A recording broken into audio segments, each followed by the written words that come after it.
heureux, au nom du gouvernement français, de vous remettre cette couronne de tête de la reine Ramazani III aux autorités malgaches dans le cadre du processus de reconstitution de Madagascar.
Les autorités françaises se réjouissent que cet objet symbolique retrouve aujourd'hui sa place originelle, ici, à Tananarive, au sein du Palais de la Reine, qui vient d'être restauré 25 ans après le terrible incendie qu'il avait meurtri.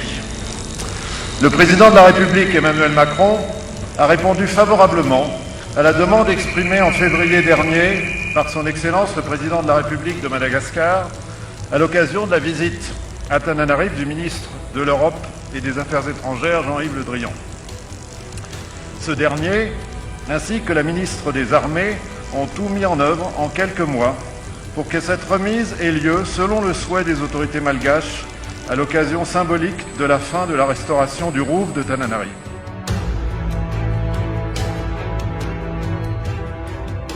Tsy ny akora nanambarana azy akory no tena mahasarobidy ny harem-bakoka anankiray fanlanja ananany ara-tantara amin'ny mahamarika ny fiandrianana tamin'izany fotoana izany izay nalain'ny mpanjanaka. Raha mariky ny fahareseny izy tamin'izany fotoana izany, mariky ny fanarenana sy ny fananganana izay ataontsika manerana ny Madagasikara kosa izy izao tonga ankehitriny izao. Natao lara-pamehana ny fitakinan'ireo vakom-pirenena izay tavela tany ampita ary indrindra ireo atao hoe nalaina noho izay faresentsika tamin'ny fotoan'androny izay. Misy lisitra na zavatra maromaro mbola tafiditra ao anatin'ny fitakiana izay ataon'ny fitondram-panjakana malagasy amin'izao fotoana izao. Ity satroboninahitra ny tantarom-piandrianana ny mpanjaka Ranavalona fahatelo ity no heverintsika araka izany fa mialo lalana fa mbola ho be ny anaraka ao.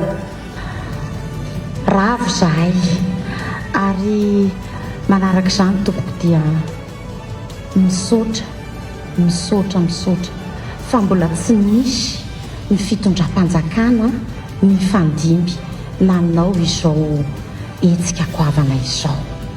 Ary izany hetsika izany dia tena manamarika ny fanajana ny kolontsaina ary indrindra ilay tantara, izany hoe misy ny atao hoe fiandrianam-pirenena ary mbola misy ankehitriny.